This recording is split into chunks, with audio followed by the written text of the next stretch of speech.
Welcome to Heels, Handbags, and Hustle. Step in faith, carry love, pursue God's calling.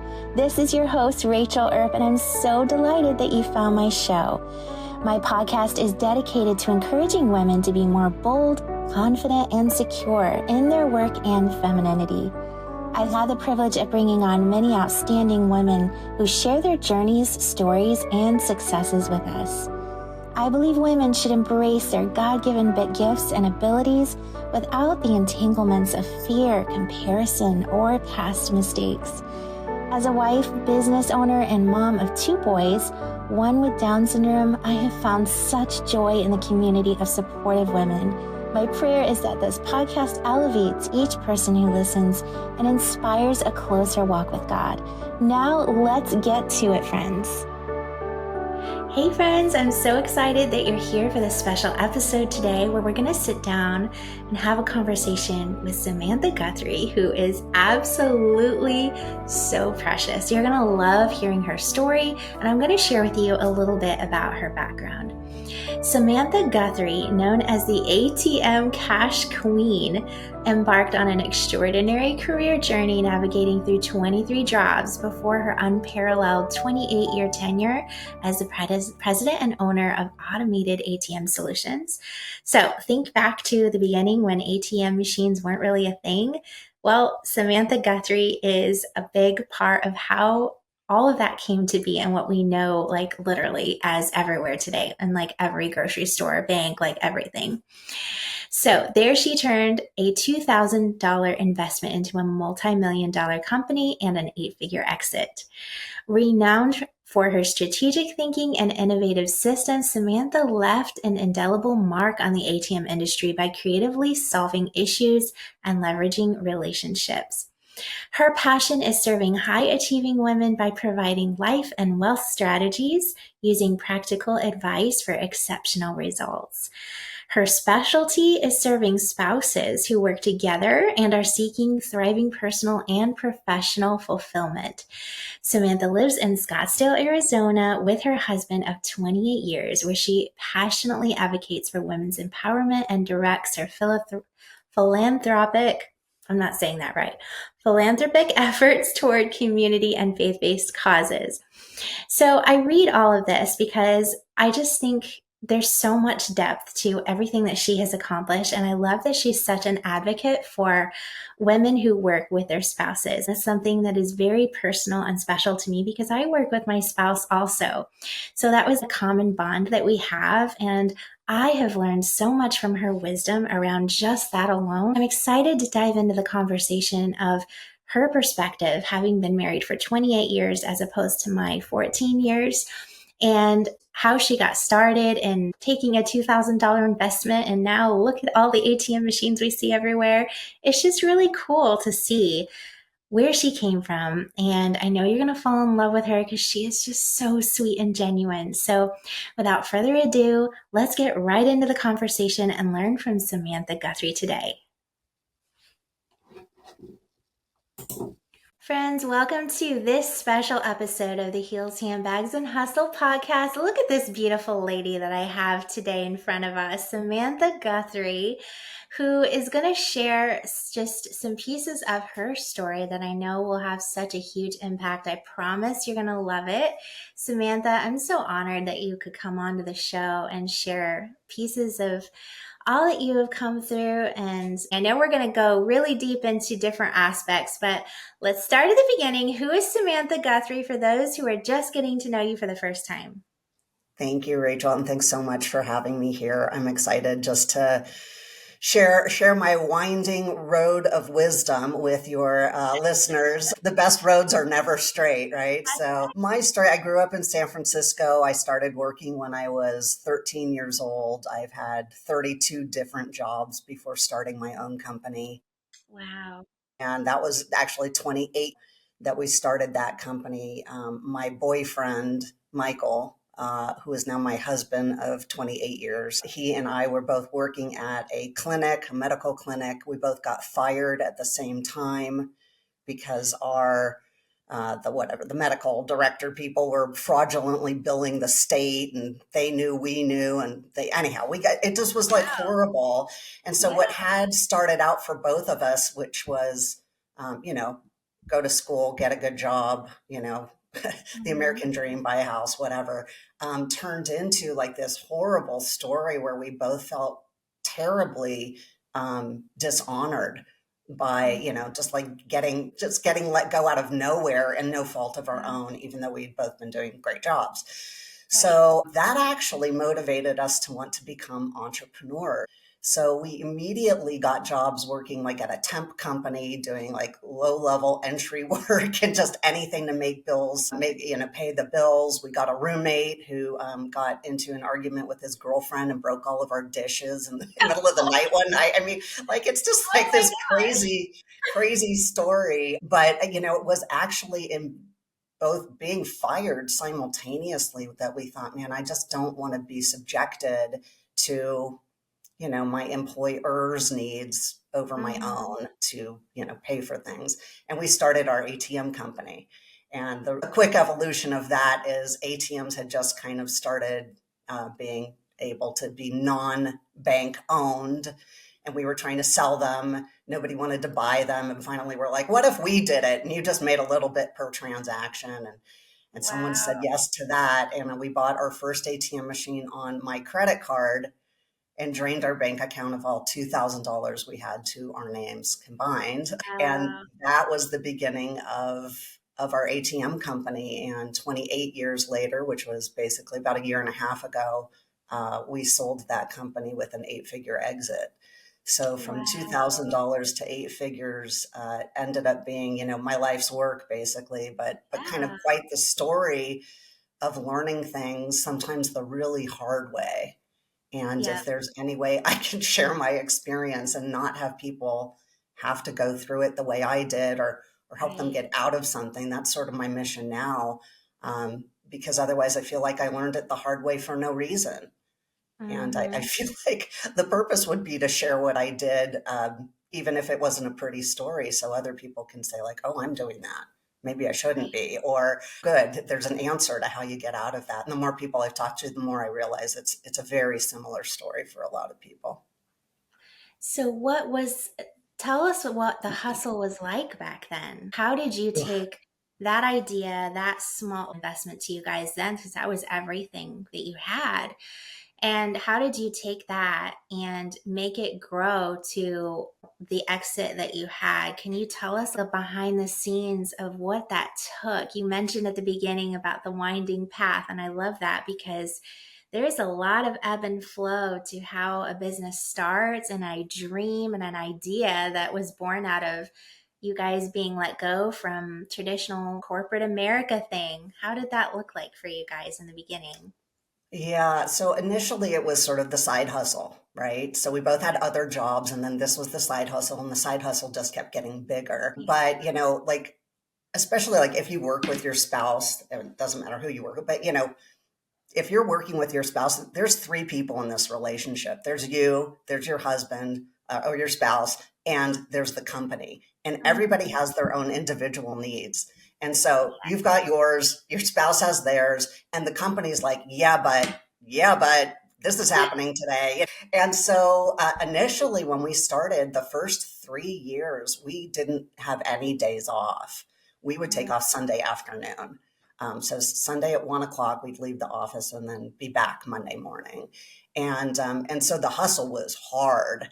And we have big work ethics, and also felt like, eventually it'll make money, and it did. But, learning things, it was also a new industry, which had its own unique dynamics to trying to figure out an industry nobody knew about. Like, you couldn't call Right. anyone for advice. It was all brand new.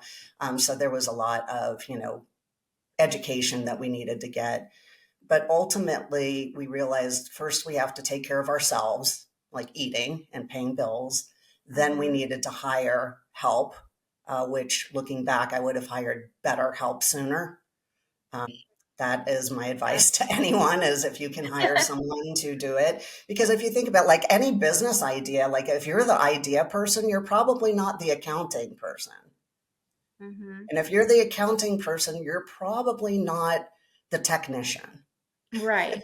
And if you're Correct. the technician, you're probably not in sales, right? But when we start a company, we kind of wear all those hats. So the sooner you can start, even especially outsourcing was one of our tricks of the trade, is as soon as you can start outsourcing something to somebody else, even if you're not hiring your own in-house person, that Mm-hmm. outsourcing is really beneficial to your growth, and Right. trying to get out of that day-to-day hustle. But we really did just hustle for a really long time.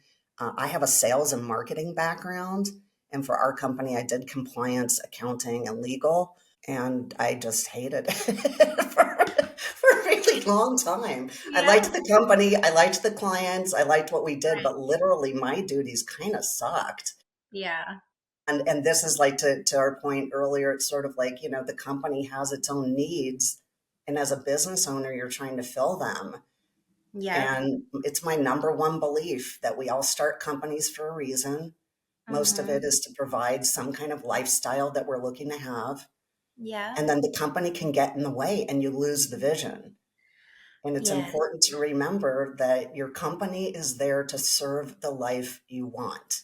Right. Oh, that's so good. And then I you'll think, forget about it. And then you're like, but the company needs, and I got to call this guy, and the revenue streams, and la, la, la, la, la. But yeah. if you forget at the end of the day that you want to make sure you're off at 3 o'clock so you can go pick Mhm. up your kids, you'll end up building a company that doesn't suit the original goal that you had in mind. Correct. And that happens.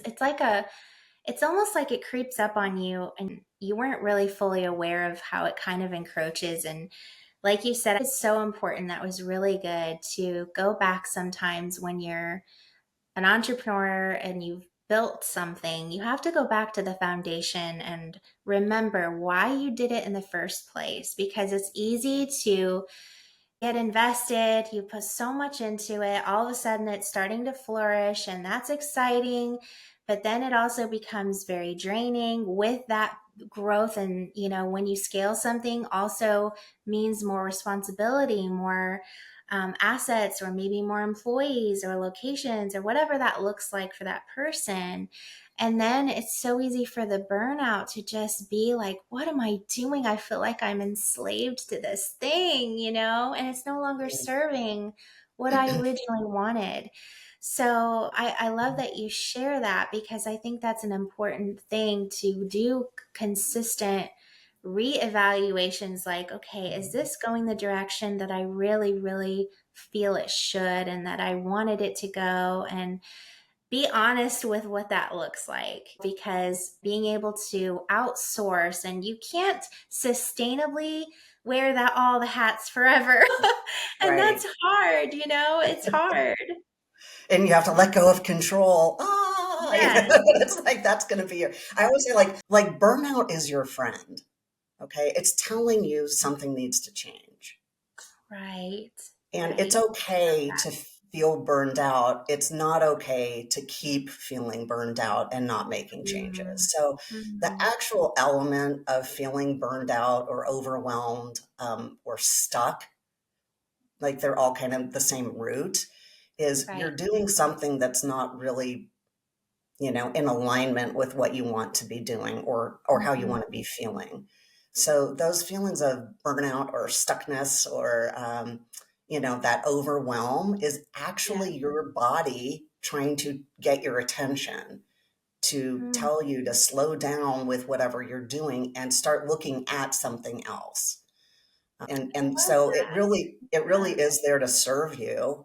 The problem is most of us won't slow down enough to really find the root of what else Mm-hmm. we think, feel, or want to be doing. And that Yeah. is, I think, the key of having an entrepreneurial journey that's fulfilling, is having, Absolutely. like, resetting, whether that's once a year. Some people might do it once a quarter, but periodically you really do need to check in. Or sometimes, like, if I had days that were really rotten, I would be like, what was rotten about today? Like, what did I do? And then I'd be like, who can I hire? How can I Right. not I do do not that? want to repeat this day. Some days I'd be like, it's 8 o'clock. I'm going to bed. I got to start out. Like, I want a fresh day to start over. Oh my gosh. Yeah. But that's really just like, because you did something that day that felt like, not in alignment with what you wanted, or even something you're not good at. And some of that you can work through. And some of it's just like, I'll probably never really be great at, double entry accounting. I know how to do it, but like, I don't want to do it all day. Exactly. And I think in the beginning we have to wear all the hats, but that doesn't mean that we should keep the hats on like we talked about, because when you're trying to do so many things at once, it's going to be hard to do them all well, because it just takes a toll on your mind, it takes a toll on your body, and then you realize that at the end of the day, one of the most important and valuable assets that we have, that we chase after, I think, is time, because there never seems to be enough of it. Like money is something we chase, but it's like, well, money, you can keep growing and keep earning and, get more money. But time is one of those things that you cannot get back. I've talked to a lot of different people that have gone through incredible financial losses and have been able to rise back from that even stronger than before. But time is something that is invaluable. So yeah, sometimes we're going to sacrifice that for, a while, because we know the end result is, once again, like you mentioned, designing a life that serves you and what you're looking for and what is important to you and to your family, if that's the case as well. But a time thing is just, it's so invaluable, and we're spending so much time doing things that we just don't like you said, this is just, it's rotten. I don't enjoy this and I'm not good at it. What's the point? So I love Well, that you bring that up. and for all the business owners listening, like, look, you could work 24 hours a day, 7 days in a row, and wake up on that eighth day and still have more work to do. Yeah. Like, right? Because the company never stops, right? It's still going. Like, there's always going to be something to do. The life that you want is in between all that time. So you can't just like, oh, what does the company need? And this meeting after that meeting, or, trip after trip, whatever it is, it will run you instead of you running it. And that's really where like having proper boundaries really comes in. Now, like, I want you to know, boundaries is a word I didn't know until my mid 40s. Like, I literally didn't even know what that meant. Obviously, people with kids get that a little bit, better. And I remember when Alexis was small, like, yes, like bedtime, that's a boundary, those kinds of, but I guess I had never really applied it to myself in that way. And, knowing, okay, I'm going to leave and go to the gym, or I'm going to go to the gym, then I'm going to go to the office, or I'm not going to talk about work after, 5 o'clock. I mean, for a while, Mike and I had a rule, we can only work from 7 a.m. to 7 p.m. And that was a reduction of time. Yeah. Like, that's sad, but like having rules around the life you want. If you look at the life you want and how would that be run, and then trying to implement that into the days that you have, like, that's the kind of the first step, really. Hey friends, I'm just pressing pause for a moment. I know this conversation is so good, but I have something that I wanted to share with all of you guys. If you're craving some inspiration and encouragement, especially for those of us who are moms with unique journeys. So whether you parent a special needs child, maybe you're a single mom and you're just really navigating through trying to raise children or a child on your own, whatever that unique journey is, and it just could be a personal story that you're going through that has been challenging, I have created a devotion just for you. It is something you can get access to for free. There's no strings attached whatsoever. I'm going to link it in the show notes for you guys, because sometimes just a few words of encouragement that you can dive into, knowing you're not alone in this journey, can have such an impact on your day and on your outlook on life. And it's just something that I felt called to create and share for you guys. And it's something that I wrote myself. So I would love for you to take advantage of that offer. Once again, the link is in the show notes. I hope you guys will just check it out, and I would love to be able to deliver that straight to your inbox. So without further ado, let's just get right back into the show. So, talk about the dynamic of working with your spouse so closely and all the things. What were some of the challenges that you faced with, like you mentioned, when you work with your spouse, there's your spouse, and then there's the middle, your work. How did you juggle that back and forth and stay happy together? Yeah. Yeah. Well, look, we're happy together now, but I will tell you, it wasn't always that way. Like, Yeah, there was the struggle is real, right? Where we have different working styles, yeah, and it's sometimes you look at somebody else and you're like, oh, you should do it my way, or how come you can't do it closer to this way? Or, I'm a super planner. And he's more like, just get it done, and so he would like think the same thing about me, really, is, like, stop planning and get it done, and be like, but it's got to be done right. And so if I can speak from the experience of perhaps not having done that so well then, which is something I feel like we've gotten much better at now. And that is like, stay in your lane. As business owners, we rarely write down our own job description. But yeah, once you do, and look, it's your business, don't take somebody else's title and their job description. Build it the mhm, way you want it. If you're the CEO or the COO, or whatever your position is at your company, it's your company. You can define that position however you want. If the mhm. typical CEO is going to be in charge of accounting related things and that's not you, take it off your list. It's okay. I love Have that. that be on somebody else's job description. But knowing your own and having Yeah. other people in your company know yours also means you kind of get to look at your own list and say, well, yeah, but I don't do that. Yeah, I Mhm. handle these 10 things, but that other one, that's really not my forte. And having Yeah. things set up in a way that suits what you're good at, right? Your strengths is really important, so Mhm. that you're not doing things that you don't like doing, and that also you can, love, honor, and respect somebody else's desire to do them their way. Like, I Yes. don't want to be Yeah. told how to do my job, but Yeah. respecting somebody else doing it their way. Mike's a morning person, like, he loves to get up early and get going. I like to take it easy, and I can knock it out of the park in the afternoon. Right. Yeah. So, like, just even knowing, like, this is my zone of genius time is in the afternoons for me. Like, I just know, okay, I'm kind of like, my whole morning will go by and I'm like, man, I'm not getting anything done. Or, not Yeah. nothing, but certain things are not Yeah. getting done. And then, man, I can plow through them in the afternoon. And once I learned that about myself, Mhm. I'd be like, I'm going to start that project at 2. Right. And I Right. literally would move duties around the day based on how effective I knew I would be in working with them. Yeah. I think when we get so used to doing so many different things in the beginning, it kind of all blurs together. And I remember you mentioned that to me a few months ago, and you asked me that, looking at what your position is, what your job responsibilities is, and what you, even if it's incorporated some of the things that's not ideal for you, but when you can really hone into, okay, what are the things that I really love and I'm really good at? And when you start to look more at those things, then you can understand, okay, well, maybe I should delegate this out to someone else. Or maybe those are the things, instead of delegating the things that you're really good at to try to do the things you hate, maybe you need to have that understanding with yourself.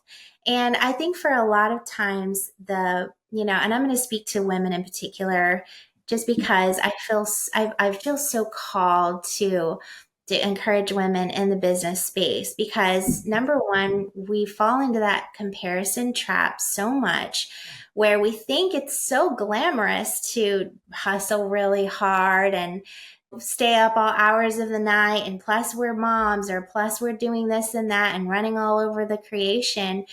But there comes a point where it doesn't feel so glamorous anymore, and it feels like a burden. It feels like we can't breathe. It feels like we've lost a grasp on our identity outside of just the work. And I know you understand this well. So what is some words of wisdom that you can share for that woman who's just feeling like she's drowning right now in this thing and doesn't even know how to start with figuring all of that out? What is a good first step that she can take to get acquainted with who she is again? Yeah, well, and that can be an ongoing process. In fact, I was mentioning the thing I recently came to learn is that when I sort of woke up to myself and realized, man, I'm really stuck and overwhelmed, and what am I going to do? And what is that first step? I started kind of looking around, and I had surrounded myself with people that, honored who I had been being, like the hardworking hustler side. And so there was nobody when I was like, man, I'm really like, I kind of feel like we've got financial success, but I was feeling like overwhelmed and stuck. There was like no one for me to talk to. And it's like literally a couple weeks ago, it hits me. Like, I was like, oh, you know what? When I started waking up to myself, I don't know, 8 years ago or whatever that was, and I wanted to talk to people about other things or grow in other ways, I had I had built the life that I had, and I had built it with people that thought like me. And there Right. wasn't anyone else saying it's okay to start shifting or start doing Wow. something else. But the real thing is you have to slow down. If you've noticed something isn't really working for you, and this is work or personal, right? It can Mhm. be at home with the kids. Like maybe you're good at making dinner, but not so good at reading story time. These are things to know about yourself. But if you don't slow down and to actually think, what's making me happy? What Mhm. are things that I like doing? And maybe you don't know the answer to that, but maybe you know the flip side, and that is what am I doing that I don't like? Oh, yeah. Yeah. Sometimes that's an easier one to answer because I'm like accounting, like it's so clear. But The list is long. yeah, if you don't slow, like, look, you're in control of managing your own life. No one can do that for you. You cannot outsource it. People can come in and help you with things, but you determining it, that's on Mhm. you. And Yeah. nobody else can express it, find it, feel it. You have to do that part. And Yes. really slowing down. I mean, I got into a little bit of meditation. That was actually really key for me. I went on a week-long meditation, Joe Dispenza. It's like 6 days. The most I'd ever meditated was like once I think I meditated for about a half an hour.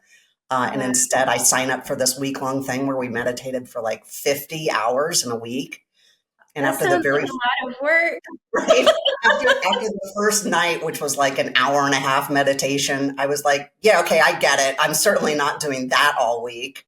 Right? Like I'm done, but I'm like, Yeah. okay, I paid for the thing. I guess I'll keep going. And Yeah. by day 4, like I was having revelations about the life Mhm. I'd been living, why I was so motivated by overworking. I felt like I had to earn love. I had to earn Mhm. worth. I had to earn my value. And really, all those things are given to us by God, and He doesn't expect us to go Mhm. to work and get them, Wow, that right? is so good. They're inherently, you just need to show up. You Right. matter. You don't actually have to, you're not a human doing, you're a human being. Wow. And we I love forget that, and we get tied up in the do, and we Yeah. forget the be. And Yeah. so it was actually through that part of like meditating. And look, it can be a 5 or 10 minute meditation. I tell people that all the time now. There's all kinds of apps for that and, whatever. Just taking a few minutes to breathe and be calm puts you in a heart mind coherence. Like they're kind of connected. They're sort of at the same frequency, and it opens up thoughts and ideas that you might not have otherwise been able to tap into. I But love that. That yeah, is so good. Some of those phrases that you said, I feel like you have to just sit and even meditate on those. There's so much to taking the time to meditate, then it feels like so much work. And I know I've had those conversations with myself where I can see myself getting in that tangent and that tizzy that you spiral into. And it's like, well, trying to get out of it though is just not convenient right now. I don't have time to Right. go out for 5 minutes and meditate. But Right. honestly, it's so much more. And even God says for us to be still and know that He is God. And it's in the stillness that we can receive. And Mm. that is life giving. When we can receive, we're so used to depleting and giving and investing, and we pour into our work or families or whatever it is. But it is so important that we're also receiving. And I love that you said it's not something that we don't have to work to earn our value or earn our worth. We are created with value. We are created with worth. That in itself, I think, is something that a lot of us struggle with deeply, is that constant striving and need to feel like we have to earn that love, or we have to earn that approval, validation from others. That when I walk into a room, I can do it confidently. What I can't unless I feel like I have all these things checked off, like I Right. have this degree, or I have done this many years of work, or I built this amount of, this amount of figures in a company. And what happens with that is it never ends. Right. It Yeah. just, it doesn't Right. end. Right. So you can hit that next thing, and then it's like, well, okay, I'm there. I've done the thing, and I don't feel fulfilled. I still feel like I need to do something else because someone else comes along that's maybe done it longer. They've done it more. And then you're like, well, that was all for nothing. Right. I mean, I definitely, I've always lived my life with a philosophy. There's always someone with more. There's always someone with less. Yeah. And so Yes. you can't, I want to be happy for anyone who has more. And I was always like, how'd you do it? What'd you do? I was very fascinated. Some people are jealous of it, or, that Mhm. don't wish somebody well. That was never my take. I was always just fascinated by how people, got good at whatever they were doing. But, knowing that your value is not in the hustle is really hard for a hustler to hear. Like, don't It tell me is. that. That's I what I'm doing, know. But that's when you're like, oh, wait a second. So really the question is, why do you feel like you have to hustle that hard? And Hmm. a lot of times this can come down to simply your definition of success. Right. So if you were to write down, I mean, really take out a piece of paper and write down, like, what are the things that you need to have to feel successful? Mhm. Start that list. This much income, or that kind of house, or this kind of car, or friends, or like make that list, and then look at it and realize that it would be almost impossible to get all of those things done well so that you then feel, as you've defined it, successful. Mhm. Instead, what if it was every time I wake up every day and I do my best, I'll feel Yeah. successful? What if every day that I just take my top three priorities for that day and I do those three things? Then I'll feel successful. Hmm. What if it's once a week I reach out to my family and have a meaningful conversation? Then I'm going to feel successful. Or time with the Right. kids, etc. And you can actually think, you have to think about what you're thinking about. Hmm. And if you think about, oh, I need all these things, or, like that checklist is not necessarily your friend. Sure, there are things that need to be done. There's a task list. I get it. But if that list is also, I need all these things, or I'm not successful, approved of, worthy, valued, etc., then you probably are working off the wrong list. That's really true. I think as we grow and evolve, our definition of success will evolve with us. Mm. I've seen that a lot in the work that my husband and I have done together. And we look at now, we're 14 years together. We'll be 15 in this coming May. And even our life, goals for family and goals for our lifestyle that we thought were like the thing that we wanted to achieve have changed so much since the beginning. But I think that's important to adapt with that, because as you go through life experiences and as you start obtaining those things that you worked hard to achieve, sometimes you realize that not everything that glitters is gold, and you start to develop a true sense of what is important to you. And that isn't something that happens overnight. It's actually all part of the journey. And it's okay. Maybe you're not the same person now that you were in the beginning. And a lot of times people frown on that and they think that you have to stay true to that core identity. But the reality is, we should be growing and flourishing. And part of growth means that you are constantly reinventing yourself to an Yeah. I and mean, if you think about like if you were the same person today that you were 5 or even 10 years ago, something has actually gone drastically wrong. Really big problem, right? The things that motivated me when I was 15, 25, 35, like totally yeah, different things, right? And I exactly. remember being much younger and looking at people that were older and being like, at night, that's when I used to like leave the house to go out, right? But when you get to that point in your life, you're like, hey, I did all that stuff before. I'm not missing it. There are other things Right. that I want, and they might require me to Right. be up earlier so I feel good or whatever. But if you have not, Yeah. and this is a big, like, this is the deal with marriage, you're with Mhm. someone hopefully for life. Yeah. And you cannot maintain, you cannot be who you were when you met. You have to find ways to grow together. And that involves you knowing yourself and what you need for your own personal growth. And then Yes. having encouragement from your spouse or encouraging your spouse to Yeah. become who they feel they need to be then in the moment. Mhm. So, if I had gotten married and then never changed, like would I was 28 when Mike and I got married. I'm like, I can't imagine living my life today with the Right. rules of me almost 30 years ago. That would be Right. ridiculous. So we all have to know that even if you start a company and the company has a companies change, right? Visions change, Yeah. business models change, insurance companies change, like all Mhm. of that, like that there can be major shifts that require change. And change is the only constant in life. That's right. That's So if right. you're trying to avoid it, you're setting yourself up for failure. Yes, it's true. And honestly, the only thing that should stay the same forever is, God says, I am the same yesterday, today, and forever. That is something we can rely on and take comfort in knowing that that's not how He created us to be. He created us literally, if you look at even from infancy to when we're first born to when we take our first steps, we're always learning, we're always growing, and that is a beautiful thing.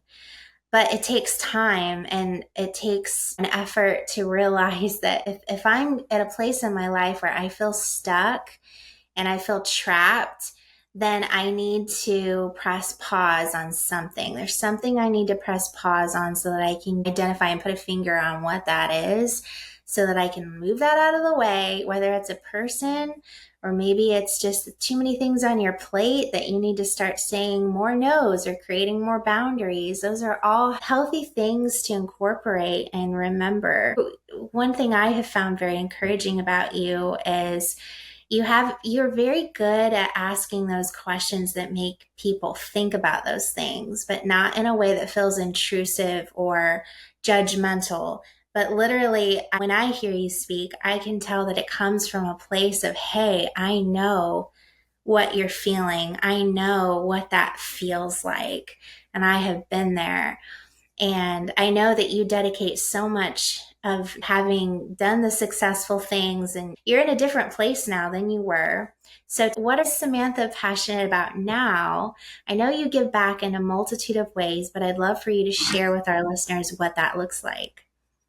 Yeah, and it's kind of in development. Really, what happened is once I sold the company, I was like I was burned out, which caused me to want to sell the company, and then selling a company causes burnout. I'm sure that's a lot. I Yeah. was like, oh, I built my own prison. Good job. I'm such an overachiever. I really I really needed to take the advice I've been giving. I should have just taken that advice a long time ago, but really slowing down and saying, like, what's on my heart to do? And I kind of had lost myself with all the doing, right? Yeah. And I started saying, like, it's okay for me to spend time reflecting, learning, drawing, being creative, calling Yeah. friends, reaching out, like all the things I kind of hadn't been doing. Like Right. that is actually where life exists. For business owners, first of all, we get in business thinking it's like the hockey stick of success. Like it starts low and then it just goes high. It really looks like a plate of spaghetti. So like good luck with that. And so ultimately you can get lost in there. And what I'm doing now, what I'm really trying to do is, and this kind of happened organically, almost, it's God's hand, obviously, when that happened. I was going to say, it's almost coincidence that that's God at work. I ended up talking to a lot of women that work with their husbands. And because Mike and I have done that we started the company when we were boyfriend and girlfriend. Right. Oh, So, right. And so that's a long run. We're married now, well, almost 29 years. So we've been together a long time. But what I find is a lot of women, you're trying to wear all of the different hats and not always feeling supported or successful. And some of that's from our own definition of it. And some of it is our own expectations of ourselves. And other people don't necessarily have those expectations of us. We're putting that on us. And some of that can be healthy or motivating, and some of it's just not useful. And yeah. I end up talking to women and really like helping them talk through if they're stuck or if they're looking for something else. Sometimes it's a business shift that needs to happen as well. And I have both of those in my background. I had this whole life of working with my husband and wanting to have a healthy marriage, which for a long time, honestly, we didn't. And then we worked our way into what now is like probably the best time of our lives. So it's very exciting to have watched that shift and see what it took to create that. And then I like sharing that information because, like, we think we're crazy. Like, why do I feel this way? And how come that's like all these things that feel Yeah. difficult? And sometimes it's us that stood in our own way. My whole theory really is, if I learned it the hard way, which I feel like I did. If I learned things the hard way and I don't share with people what I learned, then didn't I learn them the hard way for no reason? Mm, right. And man, that sucks. So I'd rather have what I learned be useful to somebody. So I've gotten into some coaching or like, COO fractional work, do a Mhm. little bit of speaking, but like those things inspire me now because I can see that it makes a difference for the people that are hearing it. Oh, I love that. And you do it so well. And I love that you mentioned if I have made mistakes, if I have done things the hard way, then if I'm able to share what I learned from that and it helps someone maybe avoid what I went through, or at least made the path a little shorter to get to the other side, then it does make it feel so much more worthwhile. Not that it was fun and you want to go back and do it again necessarily, but it's part of your story, it's part of the journey. And I love that you are in that season now where you're giving back and you're investing into other people's lives in that way. It's so incredible. And I have been so blessed by your wisdom too. It's helped me in so many different levels to know that there's someone who has been walked before me who, though your path was different than mine, there's so many aspects of what that looked like that I am in now. And I'm excited for those who are listening to this episode today to just feel encouraged that they're not alone. And maybe you feel like you're in an identity crisis, or maybe you feel like you've lost yourself. And I know you mentioned that earlier in the episode that you had felt that you lost yourself. And sometimes when we work with our spouse, I'll speak to that. our roles can really kind of blend together where we don't feel like we have our own identity sometimes because it is so much tied together that you forget, like, well, these are the things that I really love or that make me happy. And that can be different than what your spouse, what that looks like for them. But I think it's important to know what those are and to be free to merge and do those things together when you need to, but also come outside of that and do the things that you know God has placed on your heart specifically, because you were created for a reason all by yourself. And that is important to give honor to God when he sees, hey, my daughter is operating in the gifts that I gave her. And then you take that and then you blend that with your spouse, that is a whole other level of blessings, but it's important to know, how to kind of step away from that sometimes when you need to. Yeah, But that's hard. I love that you just said, when God has given you a gift or, like what you're Mm-hmm. supposed to be doing. Like God never says like do the spreadsheet better or, hit a Mm-hmm. revenue goal of X. Like Yeah. that's not on like that's just like not anywhere. Those things are not God given. But if he gives you a talent and then you don't do anything with it, that's the I have talents and I wasn't doing necessarily the best things with them because I was stuck in my hustle. And it's like, Mm-hmm. so instead they kind of went on the back burner. Now I can move them up to the front more. But the truth is like, God's never going to look down and say like, oh yeah, I'm really glad you didn't go after the dream I put on your heart. I'm glad you didn't do that so that you could hit this revenue goal. Like, Mm, I never want to have to be at the right. pearly gates explaining why I spent so much time, doing accounting or, whatever. When the point is, there's a reason why you have intuition and desire and, dreams. And Yes. those are things God put inside of you for you to Right. explore and have fun with and play with and grow in. And if we're not paying attention to any of those things, or like you're missing the point. The point of life Oh, is love. yeah. The point of It's life is love. true. And Yeah. and you're supposed to love yourself first. Mhm. Like that teaches you how to love other people, be forgiving, be kind, Yeah. be considerate, be your own best friend. Mm. This is a conversation I have with a lot of women, and it's, if your best friend walked up to you and said all the things that you just said to me, what would you tell your best friend? Yeah. You're awesome. Stick with it. You're the best. Don't do so much. Be compassionate to yourself. Do some self care. Those are things I would tell my best friend, but Right. they were not the things I was telling True. myself. Yeah. So be your own best friend. I love that so much. Be your own best friend. And it's so much a self-discovery when we really look at the gifts that God gives us. I mean, imagine if I gave you a gift right now and it was all wrapped up in a bow and you didn't know what it is. You open the gift and we're looking at it and we're like admiring it, and okay, now what do I do with it? And you start to use it and see like, okay, what do I do with this gift and how do I incorporate it into my life now that it has been given to me? And what makes God so happy is when we don't just sit and hold it or toss it to the side, but we take it and then we're like, okay, Lord, tell me what I need to do with this now. And that just gives him so much honor. And that is such a beautiful thing. And as the gift giver, we know how that feels when we give our children a gift and they are so happy and they love it and they take it and they run with it and they just want to just keep using it. And I think God is so much the same. And we're all so different and unique that the world needs our gifts. The world needs what we have to give. It's not all the same because we're all different in how we use it and how we distribute all the things that we're given. But I love that you mentioned about being your own best friend, because most of the time we have a tendency to gravitate towards being our own worst enemy.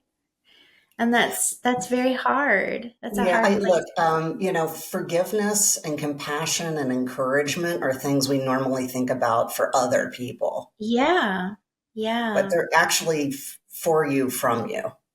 It's true. And you're not right? always going to get that from other people either. No, no, in fact, You know? if your happiness is always, driven by things outside of you, right? This Yeah, person's approval or that money or that, this company thing, whatever.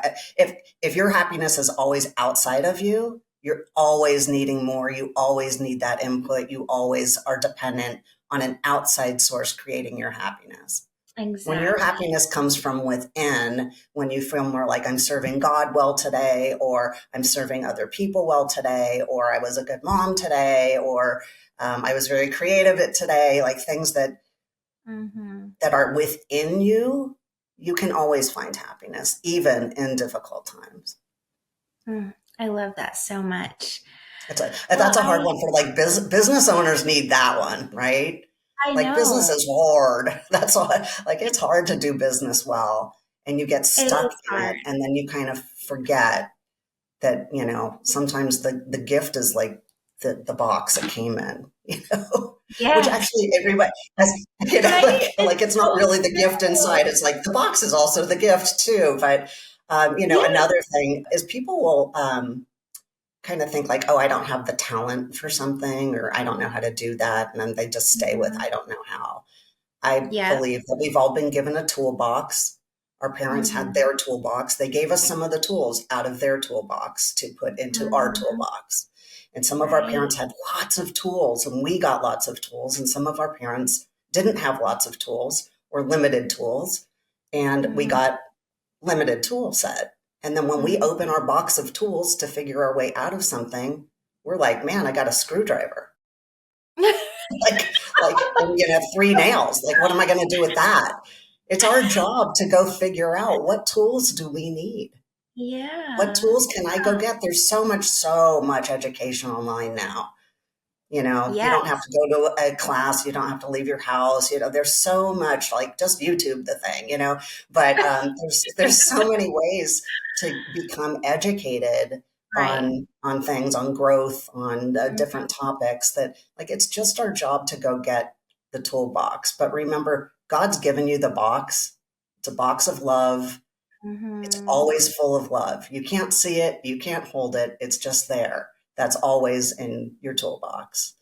And Mm. that needs to be a motivating factor when we're looking at ourselves and other people so that we Yeah. don't forget that needs to be interwoven with everything we're doing every day, or we will lose, our passion for the things that we're doing because it's like based on some particular outcome, not the journey. Right. I love that so much. I think so many of us feel like going back to the toolbox, like the screwdriver and the nails, like, hey, I got chipped, or we feel like, well, this is all I was given, so this is all I'm going to use the rest of my life. So it's just always going to be broken. And that is so powerful how you said that, like, you can go out and you add to your toolbox. You got to go out there though and find them and look for them, but they're available and they're out there, and God actually wants you to seek after those things, and he'll show them to you because he doesn't want us to feel stuck and struggling and in a constant state of frustration because we don't feel like we have what we need to live an abundant life. And that's something my husband and I were talking about. I think it was just yesterday, actually, how God wants us to live abundantly and not just feel like we're surviving all the time. Now, there's going to be seasons where that's exactly how we're going to feel, like I'm barely getting by. I am just surviving over here. I'm hanging by a thread right now. But that season does not have to last forever.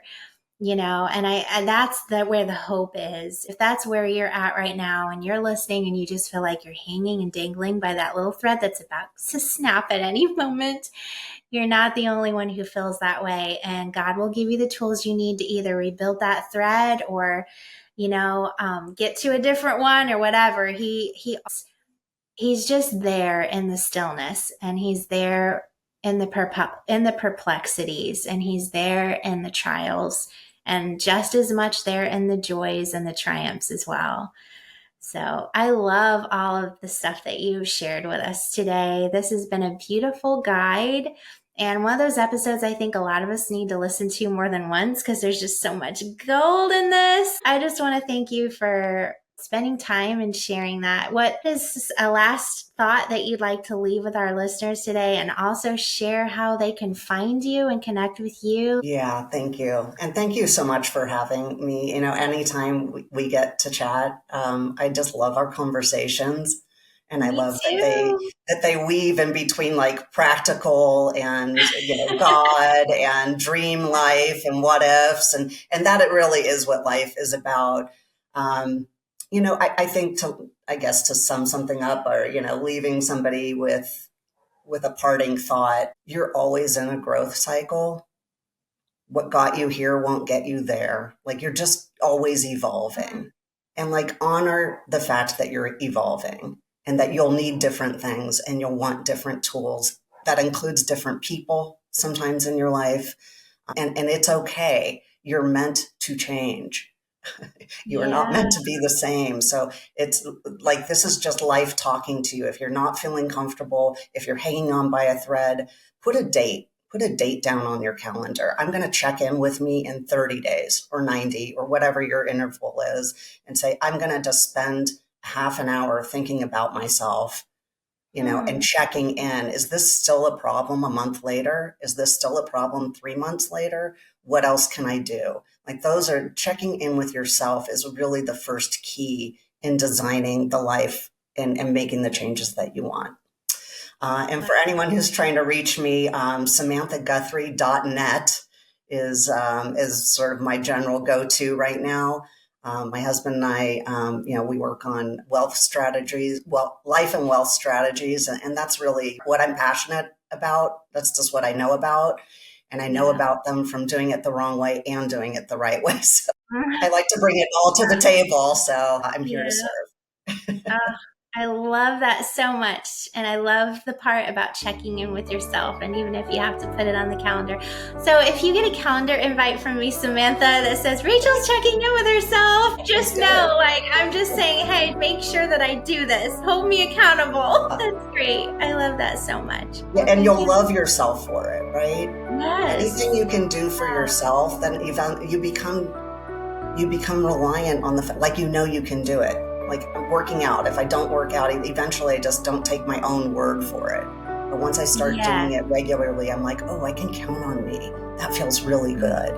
And like, those are holding your, being good to yourself is the key to all of it.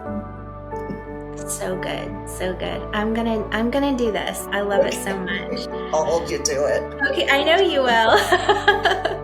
Well, thank you again so much for this time. It was precious, and you were just beautiful inside and out, and I loved this conversation. Thank you again for coming onto the show. Thanks, everyone. Thanks, Rachel. Appreciate you. Well, friends, I just want to thank you for listening today. And if this show has meant something to you, please leave a review or rating on whatever platform you're listening to. Also, make sure you follow the show.